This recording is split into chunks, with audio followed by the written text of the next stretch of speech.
Hello students, in this video we are going to start the topic mutual induction. इससे पहले हमने जो topic complete किया था that was self induction. तो let's see what is mutual inductance. तो समझिए क्या होता है हमारा म्यूचुअल इंडक्टेंस। तो प्यारे बच्चों, ये मान लीजिए हमारे पास एक कॉइल, ये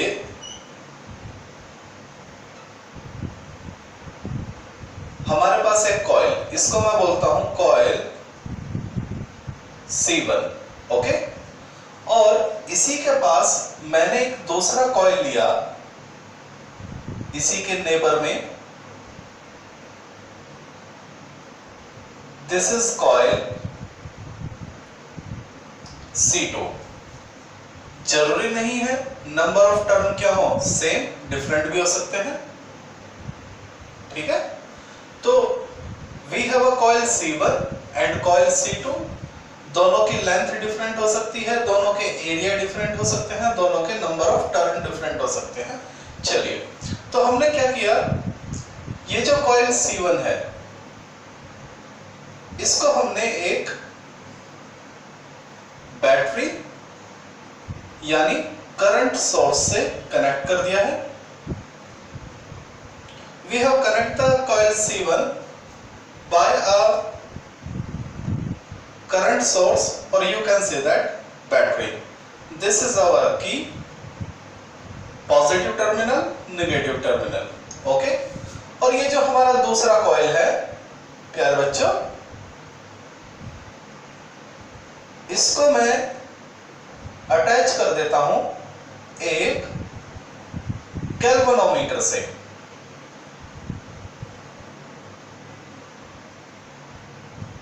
ओके।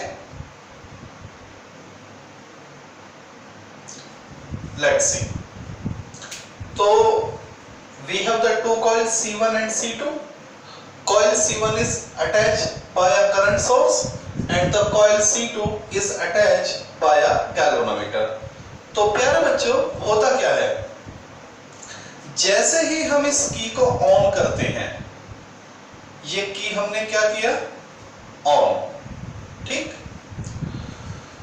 तो जैसे ही हमने की को ऑन किया तो यहां से बैटरी से करंट चलेगा, ये हमारा बैटरी। की को ऑन करते ही बैटरी से क्या चलता है, करंट मूव करता है। तो की ऑन करते ही करंट क्या करता है, मूव करता है। करंट, ये करंट हमें मिलेगा, ठीक है। Current flow in coil C1। तो जैसे हमने की को ऑन किया तो बैटरी करंट देगा, और ये करंट किस में फ्लो करेगा प्यारे बच्चों, C1 में फ्लो करता है। क्या ये बात समझ में आ गई? और ये जो करंट है, जब आपको सेल्फ इंडक्टेंस बताया था, ये करंट जैसे चलता है एकदम अपनी मैक्सिमम वैल्यू को अप्रोच नहीं करता है।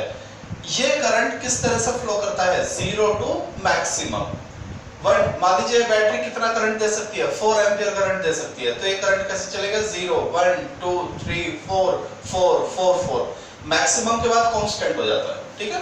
फिर वो मैक्सिमम फ्लो होता रहता है। तो की को ऑन करते ही करंट फ्लो करेगा किसमें, कॉइल C1 में। क्या ये बात समझ में आ गई, ओके। अब यहां दो बातें होंगी। जैसे ही कॉइल C1 में करंट गया तो देखिए, when current I approach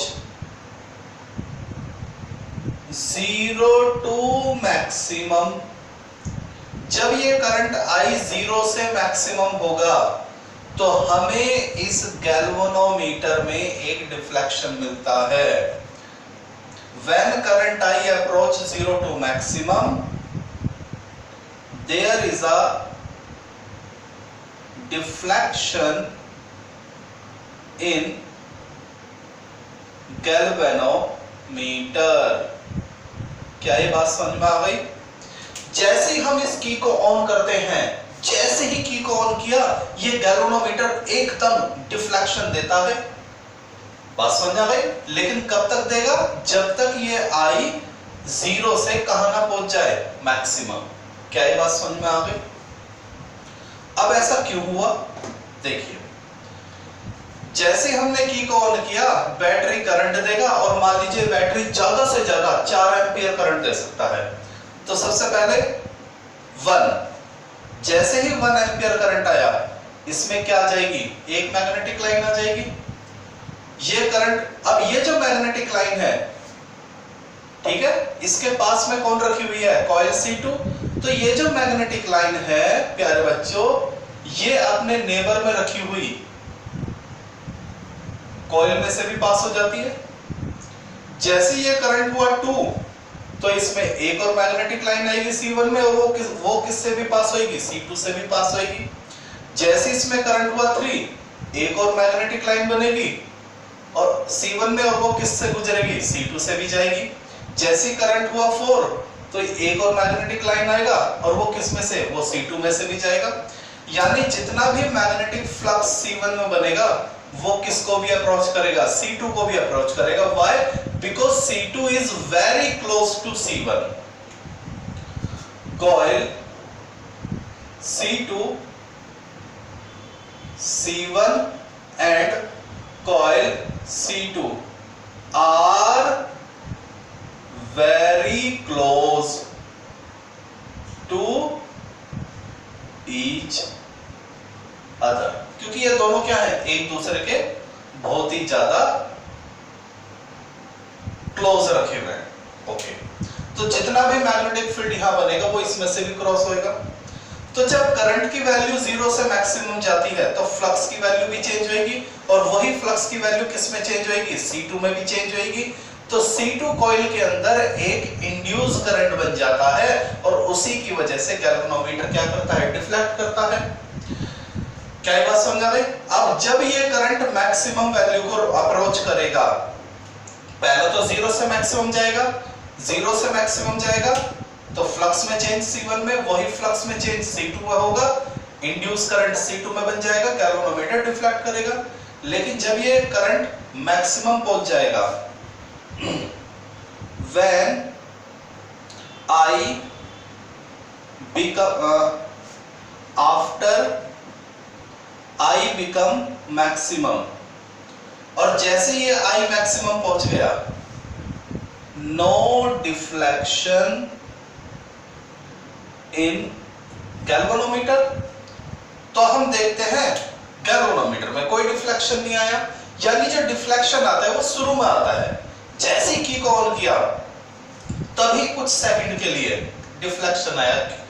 यानी जैसे की को ऑन किया, करंट फ्लो करता है 0 से मैक्सिमम, कॉइल C1 में जब ये चेंज होगा तो ये भी चेंज होगा, ये भी चेंज होगा, और उसी वक्त, यानी जब तक ये अपनी 0 से मैक्सिमम अप्रोच करता है, तभी तक इसमें क्या आएगा? Deflection due to the induce current.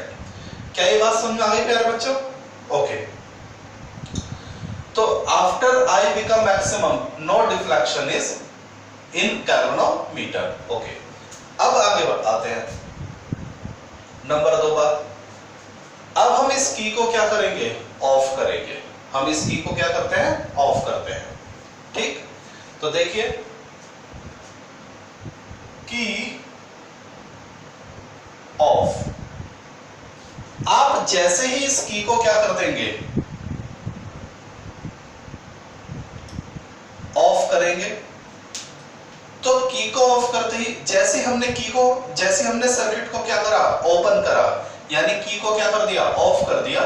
तो ये जो करंट मैक्सिमम पहुंच गया था, ऑन करते ही 0 1 2 3 4 4 4 4 4, की ऑफ 4 3 2 1। बात समझ आ गई? तो की को ऑफ करते ही ये क्या हो जाएगा? डिक्रीज होगा मैक्सिमम से 0। तो जैसी की को हम ऑफ करते हैं, करंट डिक्रीज मैक्सिमम टू 0। तो जो करंट है वो क्या हो जाएगा प्यारे बच्चों, डिक्रीज होता है। कैसे? मैक्सिमम से 0।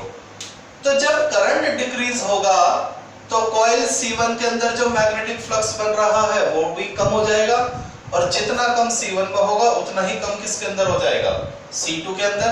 जैसे ही करंट 4, देखिए करंट क्या था 4, तो मैग्नेटिक लाइन क्या 4, जैसे ही हमने ऑफ करा तो वो क्या जाएगा 4 से 3, तो 4 से 3 करंट 3 हुआ तो एक मैग्नेटिक लाइन गायब हो जाएगी। 3 से 2 तो एक और मैग्नेटिक लाइन गायब हो जाएगी। समझे बात आ गई? तो जैसे हम करंट को ऑफ करते हैं तो जैसे हम की को ऑफ करते हैं तो करंट डिक्रीज होता है मैक्सिमम से 0, तो फ्लक्स में भी क्या होता है चेंज। वही फ्लक्स में चेंज किसके अंदर होता है, C2 के अंदर। इसमें फिर एक इंड्यूस करंट बन जाता है और गैल्वेनोमीटर फिर क्या करता है, डिफ्लेक्ट करता है। तो जब ये मैक्सिमम से 0 जाता है तो हमें मिलता है there is a deflection in galvanometer.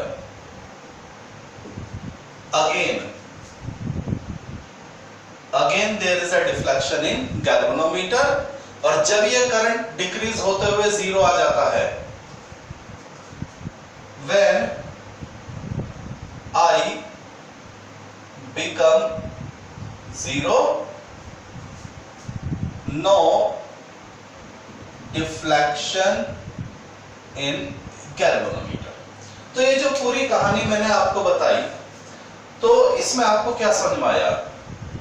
पहले जब हमने सेल्फ इंडक्शन पढ़ा था तो उसमें हमने देखा था कि जब हम किसी भी कॉइल में करंट को चेंज कराते हैं, फ्लो नहीं, प्यारे बच्चों में फिर वही बात बोल रहा हूं, जब किसी कॉइल में करंट चेंज होता है 0 से मैक्सिमम या मैक्सिमम से 0, उस वक्त कॉइल के अंदर एक दूसरा करंट और बन जाता था, और उस करंट इंड्यूस करंट जिसको हम बोलते थे, और उस करंट की जो डायरेक्शन थी वो मेन करंट से क्या थी, अपोजिट होती थी। मेन करंट यानी बैटरी का करंट, तो वो था सेल्फ इंडक्शन। अब हमने देखा कि अगर हम अपनी कॉइल के पास एक दूसरी कॉइल और रख दें, if we take 2 neighbouring coil, बहुत ही ज्यादा क्लोज है, तो हम देखते हैं कि अगर हम एक कॉइल में करंट को चेंज करते हैं तो पहली में तो इंड्यूस करंट बन ही रहा है, दूसरे में भी बन जाएगा। क्या ये बात समझ में आ गई? अगर हम 2 कॉइल को नेबर रख दें, अगर हमारे पास केवल एक ही कॉइल है और हम उसके अंदर करंट में क्या करते हैं, चेंज, तो उस कॉइल के अंदर क्या बन जाता है, एक इंड्यूस करंट भी बन जाता है। ये हमारी पहली इंफॉर्मेशन। अब अगर हम 2 नेबर कॉइल रखें, 2 कॉइल एक दूसरे के पास रखें, तो एक में अगर हम करंट को चेंज करेंगे तो दूसरे में भी करंट में चेंज आ जाएगा। तो आप कहेंगे कि सर पहले में नहीं आएगा, आएगा, वो तो ऑलरेडी है, लेकिन अब दूसरे में भी आ जाएगा। बात समझ आ गई? तो जब सिंगल कॉइल थी, करंट में चेंज था और उसी के अंदर इंड्यूस करंट आया, सेल्फ इंडक्शन। अब हमने 2 कॉइल ले ली, एक के अंदर करंट को चेंज करा तो उसके अंदर सेल्फ इंडक्शन L तो हो गई, लेकिन अब दूसरे के अंदर भी क्या आ जाएगा, इंड्यूस करंट आ जाएगा, और इसी को हम क्या बोलते हैं, म्यूचुअल इंडक्शन। क्या ये बात समझ में आ गई? ओके। तो यहां हमने एक बात देखी कि जब हम एक कॉइल में करंट को चेंज करते हैं तो जिसमें करंट को चेंज करा उसमें तो बेटा करंट, ये हमारी कॉइल C1, इसमें करंट को चेंज करोगे तो इसमें इंड्यूस करंट तो आएगा ही आएगा, उसको हम बोलेंगे सेल्फ इंडक्शन। लेकिन इसके पड़ोस में बराबर में अगर हमने एक दूसरी कॉइल भी रख दी तो उसमें भी इंड्यूस करंट आ जाता है और उसको बोलते हैं म्यूचुअल इंडक्शन। क्या ये बात समझ में आ गई? ठीक है, तो ये था हमारा म्यूचुअल इंडक्शन। क्या, देख लीजिए डेफिनेशन, देख लीजिए प्यारे बच्चों। अगर एग्जाम में शॉर्ट नोट्स आ जाए, आपसे पूछ लिया जाए म्यूचुअल इंडक्शन क्या होता है, तो मेरे ख्याल से आप लोगों को समझ में आ गई कि 2 कॉइल एक दूसरे के पास रखी हुई हैं और एक में करंट चेंज करने से अगर दूसरी कॉइल में क्या आ जाए, इंड्यूस करंट आ जाए, तो इस फिनोमिना को ही हम क्या बोलते हैं, म्यूचुअल इंडक्शन बोलते हैं। तो देखिए, when current change in a coil C1 in a coil and induce current produced in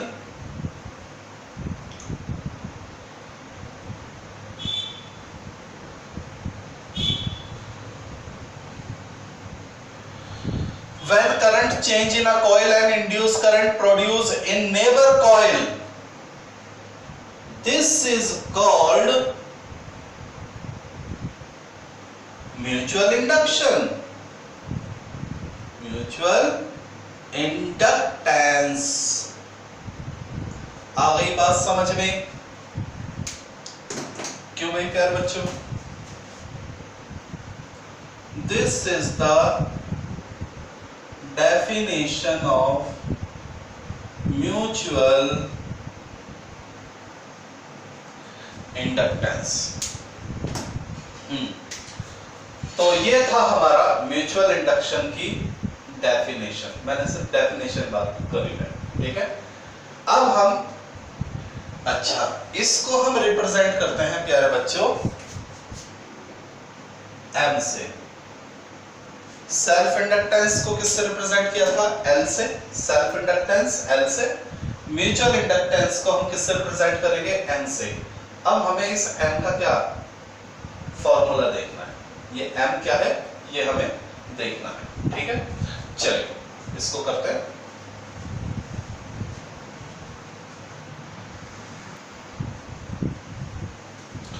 चलिए मेरे बच्चों, म्यूचुअल इंडक्शन M का फॉर्मूला आपको बताते हैं।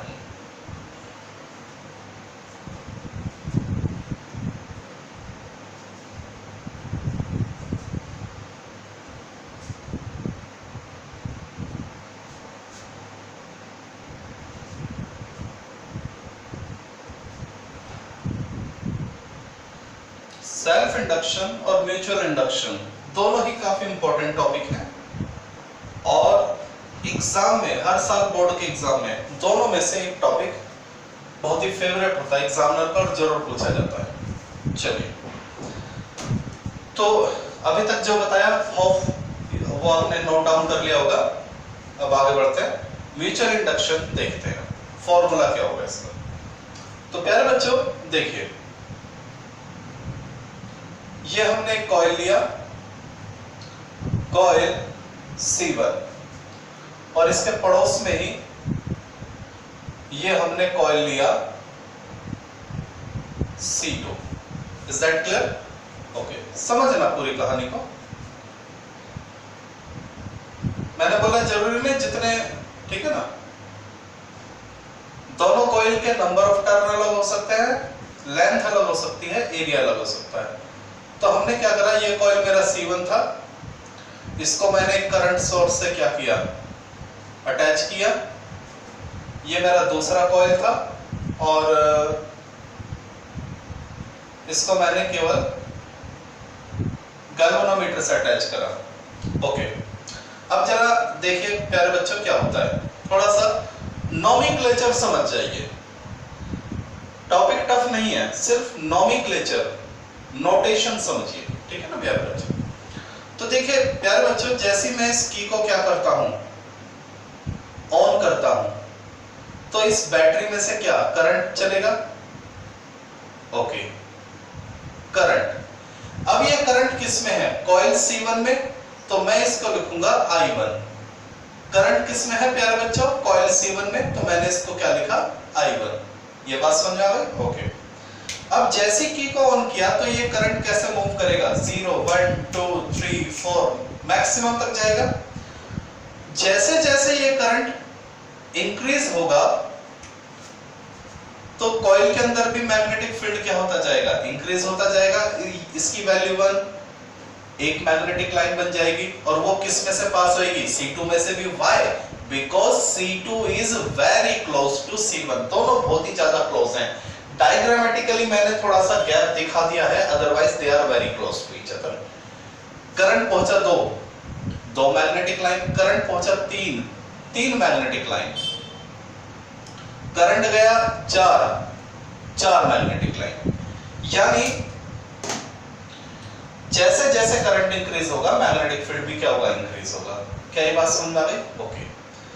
तो जरा कॉइल C2 की बात कीजिए।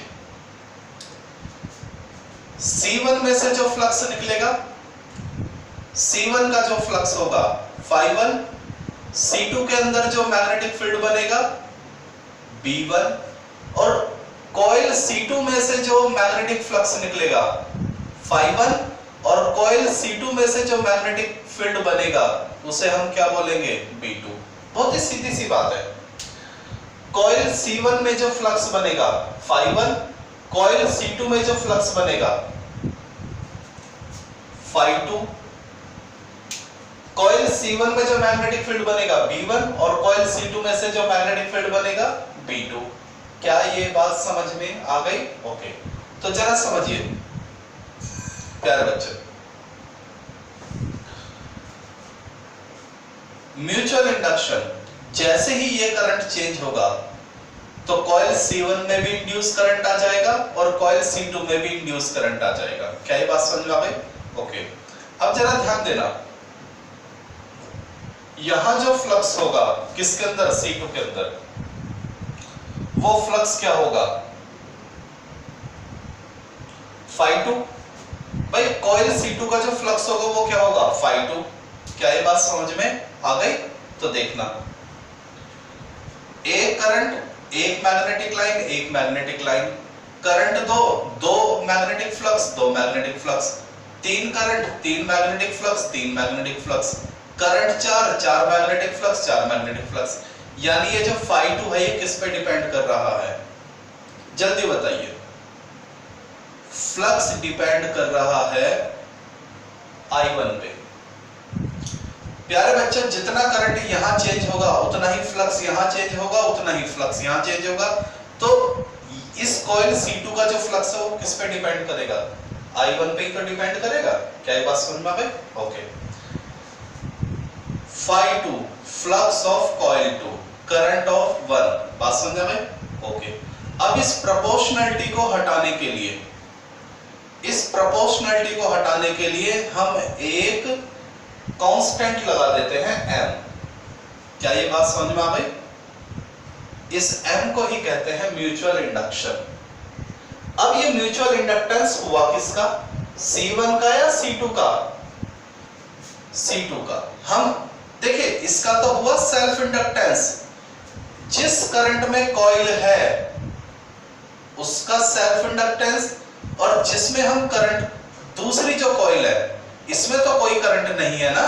देखिए इसमें तो करंट था और इंड्यूस करंट आया तो सेल्फ इंडक्टेंस, इसमें करंट था और इसमें कोई करंट नहीं था फिर भी इसके अंदर क्या गया, इंड्यूस ईएमएफ, तो म्यूचुअल इंडक्टेंस। क्या ये बात समझ में आ गई?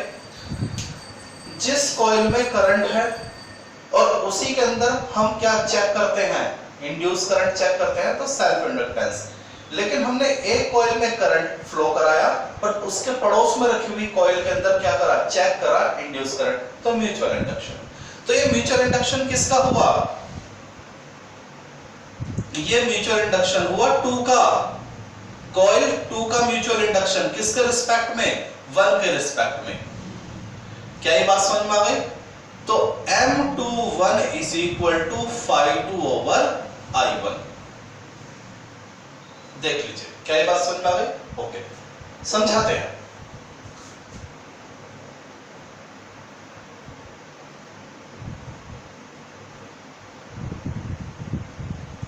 Coil C1 with galvanometer,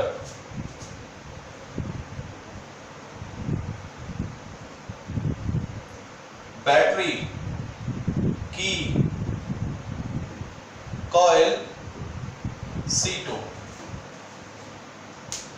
galvanometer C1 में पहुंचा दी और C1 से जो बैटरी है वो यहां पहुंचा दी, इंटरचेंज कर दिया। अब जैसे हम की को क्या करेंगे, की को ऑन करते हैं तो क्या होता है, करंट आ जाएगा। क्या बोलूंगा इस करंट को, I2। क्या बोलूंगा इस करंट को, I2। क्या ये बात समझ आ गई? ओके। अब जैसे ही I2 क्यों बोला, क्योंकि कॉइल 2 में है। जैसे ही ये करंट क्या होगा, चेंज होगा, तो इसके अंदर क्या आ जाएगा, फील्ड आ जाएगा। और जब इसके अंदर फील्ड बनेगा तो वो ये दोनों इतने क्लोज है कि इसका फील्ड इसको भी क्या करेगा, अप्रोच करेगा। कॉइल C1 और C2 इतने ज्यादा क्लोज है कि इसका जो मैग्नेटिक फील्ड है वो इसको भी क्या करेगा, अप्रोच करेगा। तो इसमें जो फ्लक्स बनेगा Φ2 और इसमें जो फ्लक्स बनेगा वो क्या बनेगा, Φ1। क्या ये बात समझ में आ गई? इसमें जो फ्लक्स बनता है Φ1 और इसमें जो फ्लक्स बनेगा Φ2। C1 का फ्लक्स Φ1 और C2 का फ्लक्स Φ2। जितना इसमें चेंज उतना ही इसमें चेंज और उतना ही इसमें चेंज। देखिए ये कितना चेंज होगा, जितना ये चेंज होगा, क्योंकि यहीं से तो फ्लक्स आ रहा है। और ये कितना चेंज होगा, जितना इसमें चेंज होगा। तो Φ2 डिपेंड करता है Φ1 पे, Φ1 डिपेंड करता है I1 पे। तो कैसे लिखेंगे, Φ2 डिपेंड ऑन I1। समझ बात आ गई? ओके। ऐसे ही C1 में कितना चेंज होगा, जितना, भाई C2 से ही तो फ्लक्स C1 में जा रहा है, क्योंकि इसके पास तो अपना कोई फ्लक्स है ही नहीं, इसके पास है, यही प्रोड्यूस करता है। तो Φ1 डिपेंड कर रहा है Φ2 पे और Φ2 डिपेंड करेगा I2 पे। तो Φ1 डिपेंड ऑन I2। समझे बात आ गई? ओके।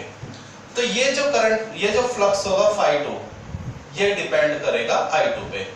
नेबर कॉइल का जो फ्लक्स है वो इसके करंट पे डिपेंड करेगा, वी हैव। तो Φ2 प्रोपोर्शनलिटी हटाने के लिए हम क्या इंट्रोड्यूस करेंगे, कांस्टेंट। अब बताइए इंडक्शन किस में आया, C1 में। किसके रिस्पेक्ट से, C2 के रिस्पेक्ट से। तो M12 is equal to Φ2 over I2। देख लीजिए, फॉर्मूला समझ लीजिए प्यारे बच्चे अच्छी तरह से। M21 का मतलब समझ लीजिए mutual inductance of coil 2 with respect to 1, mutual inductance of coil 1 with respect to 2। समझे बात आ गई? जब 2 का इंडक्टेंस लेंगे म्यूचुअल तो फ्लक्स 2 का, लेकिन करंट 1 का। यहां इंडक्शन, म्यूचुअल इंडक्शन 1 का हुआ है तो फ्लक्स 2 का, सॉरी यहां Φ1 आएगा।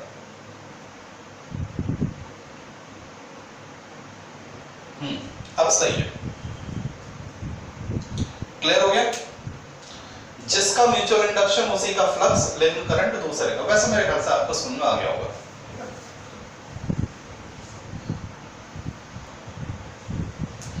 तो प्यारे बच्चों, म्यूचुअल इंडक्शन की डेफिनेशन आपको बताई, म्यूचुअल इंडक्शन M का फॉर्मूला आपको बता दिया। बात समझ में आ गई?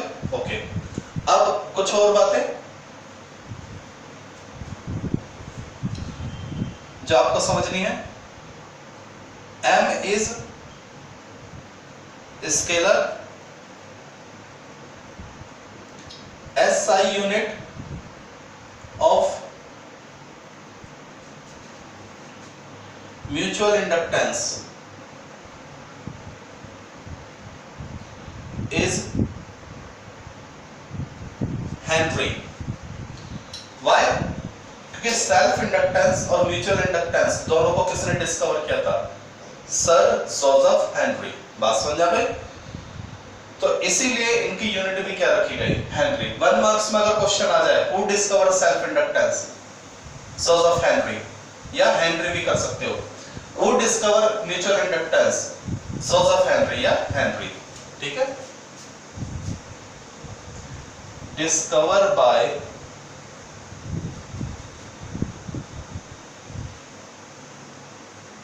जोसेफ हेनरी सही काफी रहेगा।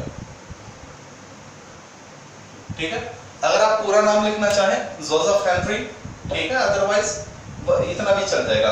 अगर क्वेश्चन आ जाए वो डिस्कवर सेल्फ इंडक्टेंस या म्यूचुअल इंडक्टेंस, तो these two phenomena are discovered by Henry, that's why their SI unit is Henry. Okay, चलिए लास्ट डायमेंशन।